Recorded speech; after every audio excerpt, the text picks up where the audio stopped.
Okay, I've got a few more things done on the 1960 F100 that I'm working on since my last update. Basically all the pedals and then roughed in the HVAC system. So anyway, I'll start with what I've did with the pedals. You can see the brake booster is mounted. It went in fairly straightforward, just drilled a hole through the firewall with a hole saw, and then the brake pedal bolts on from the inside.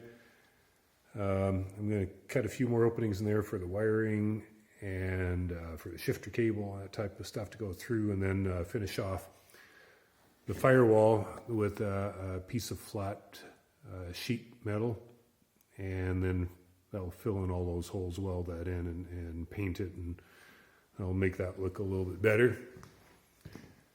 On the inside, let's move this light around.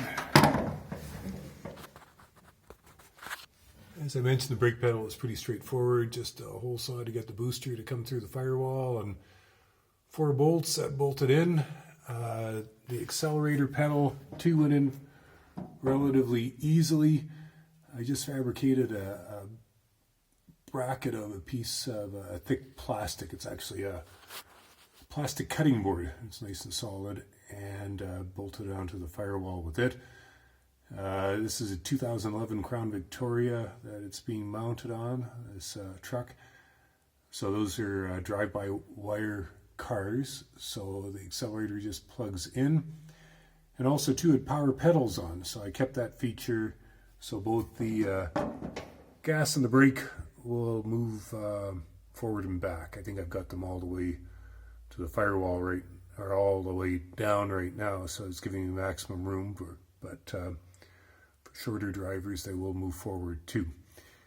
Also got the parking brake put in, and it actually fit in there pretty nice. Nice thing with it is I was able to have enough clearance so that it clears this vent, and I still get to keep the factory F100 cowl vent, natural ventilation that was in there, so it's kind of cool.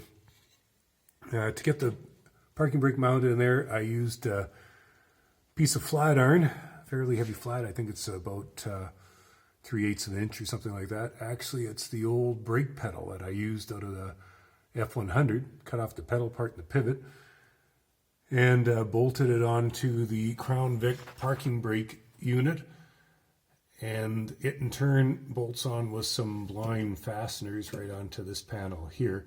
Bolts on in 2 locations up top, and then I also, let's see if you can see that, welded a piece of another piece of flat, just a piece of scrap flat on there. It welds back onto that brake pedal, and it gives it some stability back and forth, so it's nice and solid now, and leaves enough room up top so I can still bolt on the hood hinge and get in behind there, so that was nice.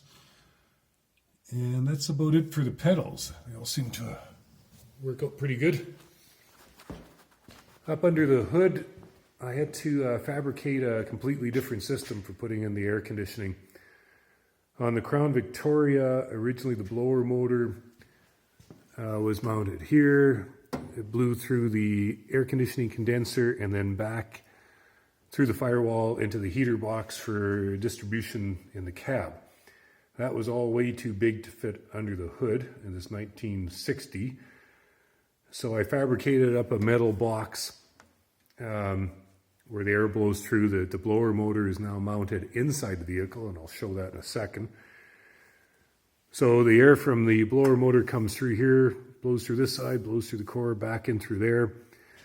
I fabricated up little pieces of plastic here to hold this core for moving from side to side. I also taped up the top and bottom with probably 6 or 7 layers of duct tape, so I do not have dissimilar metals touching each other. The condenser, I think, is aluminum or something like that. The box is steel, and it creates some condensation, so I thought that would be a recipe for a disaster to have dissimilar metals touching. So the duct tape acts as a little bit of a spacer, and also too, I'll put a whole pile of layers of paint, maybe 415 or something like that on the inside of this box here to make it corrosion resistant. And then there's going to be a little drain hole up front, so any condensation will just drop through there and won't collect inside the box. This is the panel that bolts on that side and makes it airtight. I'm going to drill a couple holes through it, and the heater lines will come through from the heater core and then back into the vehicle. I found this piece off the Crown Vic, and it was where the wiring went to the back doors, I believe. And it's just the perfect size up here to run the heater lines through. So I've got a couple of these. These are going to be the grommets where the heater line comes through the door there. And also I'll insulate those heater lines for that little bit in the box. So when the air conditioning is running, I won't be cooling off the heater lines too much, hopefully. I don't think it'll be a huge issue, but I'll maybe put some insulation on them. And then also on the door, there's a sensor that goes in here. So I'll cut a hole for it and bolt it in. By putting this metal box in here, I lost two of the mounting holes for the hood hinge. The original hood hinge, I'll show you on this side, bolts on both from the side here and from this side, and this gives it stability side to side and up and down. Those holes are slotted so it can move. On this side, there's no room for the inside part of the brackets, so I just cut that out. And I had to change these bolts too on this side rather than going through from this side and being like pressed fit onto this hinge. I popped them out, welded up a bracket so they now come on the other side. They're still movable up and down.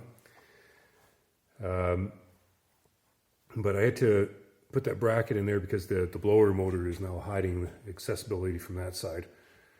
And then to make up for the stability, I took a piece of 1/8 inch plate, welded it onto the housing bracket, and then further supported it with a couple of pieces of round stock. Now it's really solid. Slotted holes through the hinge here so it can move up and down, and it's probably more stable than what the original hinge was. On the inside, let's bring some light over here. I left the blower motor out so I could show you what I did with it. It was too wide this way to fit in here and still have room for the heater box. So what I had to do is trim it down considerably from what was in the Crown Vic, but also too, it was kind of wider at this end than it was back here. So I was able to take 1 inch out at this end and then cut that out and taper the cut back to nothing here. So a big triangle cut on this side, and at the bottom, same thing, taper back to nothing around here.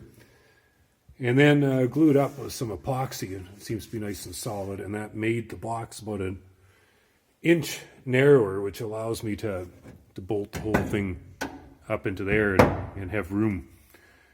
To accommodate that, I made this metal bracket. It not only allows me to bolt this blower motor up into there, but it hides the original hole here where the original vent came through. And this is taking the pressurized area from the cowl, pressurized air from the cowl, and feeding it into the cabin here. This plate here, down at the bottom, covers up this hole, and it now takes air through this area. There was a plate in there originally. I had to expand it just a little bit to allow a little bit more air to come through. That feeds in through the blower motor and then out through here. And that lines up with that hole underneath there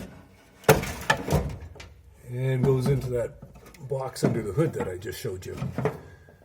And it will require a little bit of weather stripping and sealing to make the whole thing airtight, but it fits up there pretty nice, and it hangs down just a little bit lower than what the heater box is, so it still leaves some room for your feet. I don't think it'll look too bad either. I'm going to paint the dash and paint these boxes same color as the dash, so they'll blend in a little bit better. Okay, I haven't finished all the fabrication work on the blower or heater box itself. It's got the solenoids here that control where the air comes out. This is originally where the air came out for the vents and air conditioning. I'm going to redirect that out the side and use the Crown Vic vents here. A couple of them there. I'm going to build a little box, and they're going to sit underneath the dash here. And it's going to look very much like the vintage air units that you can buy for these. And also, too, nice thing with the vents, they'll kind of hide that whole solenoid area, so you won't see any of that. I'm hoping with the gauges, or not the gauges, the controls, that I might be able to fit them into the original holes in the dash and put some original type knobs on them, so it looks more like the it hasn't been modified a whole lot, and I'll have my controls up there. If I can't do that, I'll build a plate underneath here, and I'll mount them in there and try to make them look a little bit more retro. Anyway, that's about it for now. Next update will probably be Frenching in an area for the battery up front here. And then the cab comes off one final time. I'm going to secure the cab mounts in their final positions and get that all bolted up, and routing for the wiring. Wiring will be a big job, but I think I've left a little bit of real estate under the dash to allow for that. So still lots of work to do, but making some progress.